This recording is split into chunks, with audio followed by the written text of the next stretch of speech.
But for now, I want to continue with Jam Sardar, who's here with more on the other big part, the big development in this story, and that being the response and the feedback finally from the women of Rutgers University and the basketball team and the university as a whole.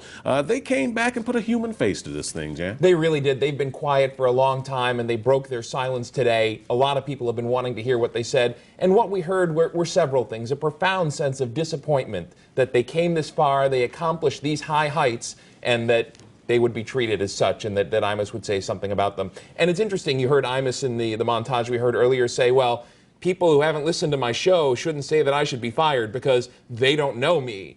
And one of the very interesting things one of the players actually said this morning is, well, Don Imus doesn't know us, and he shouldn't have said those things without. Very good point. And the coach, I thought it was, first of all, I thought it was well organized, the way that they came forward, and I thought that their thoughts were very profound in how they put it. I was really moved at what Coach Stringer says. She says she has no malice, but she is hurt over all of this, and that it really does speak to a larger issue. Right. We put together a little tape from that press conference today. We're going to hear from the coach. We're going to hear from one of the players. We're going to hear from president of the university as well. What hurts the most about this situation is that Mr. Imus knows not one of us personally. He doesn't know that Matee is the funniest person you will ever meet. Kia is the big sister you never had but always wanted.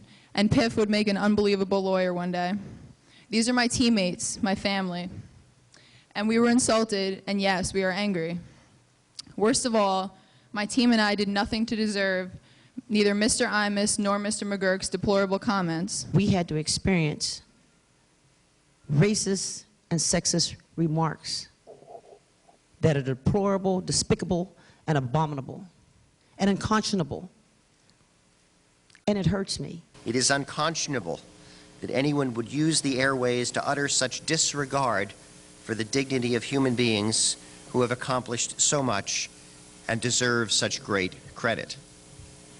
We stand behind our team. They are young ladies of class, distinction. They are articulate.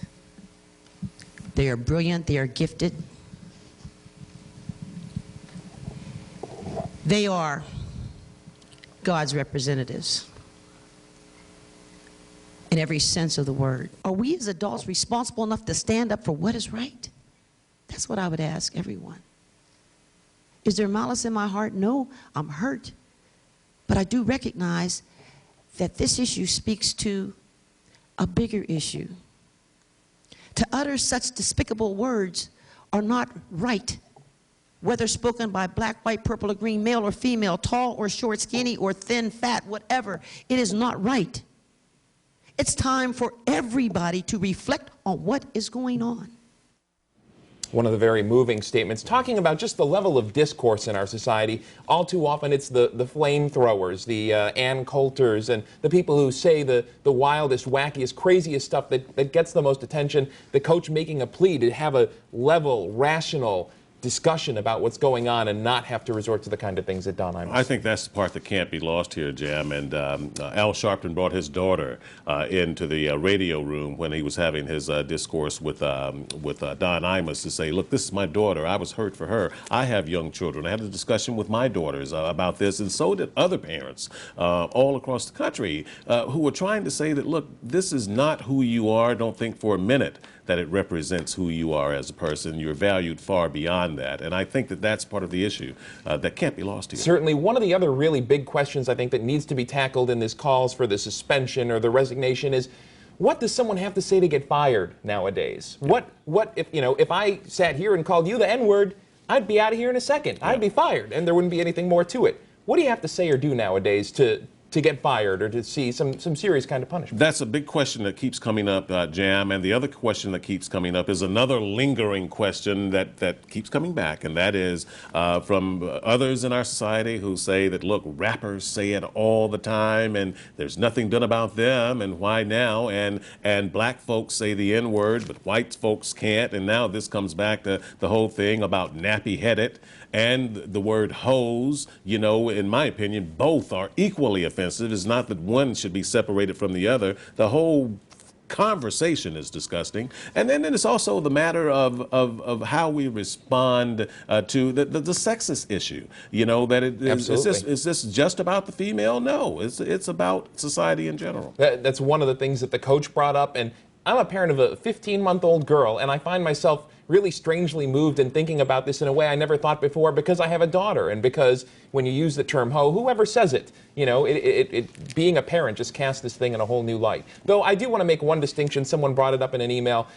For what it's worth, maybe there is a distinction between when you go and buy an album, you know what you're getting when somebody is saying these kinds of things, as opposed to you listening to the radio. This guy interviews politicians and presidential candidates, and you're looking for a level of discourse, and when you're listening to the radio, you don't know what you're going to hear next, and then you hear something like this, and I think there's a big difference between kind of the audience who knows what they're going to get, and then the audience who hears something like this. Imus can't dismiss that. He said he's part of mainstream society with the kinds of people that he has on his show and the forum that he has, and he can't dismiss that to say, hey, I'm just doing a comedy routine and don't take me seriously. Oh, we take him seriously, all right. Absolutely. Okay, Jam, thank you. Very good perspective, and thanks for the feedback from Rutgers.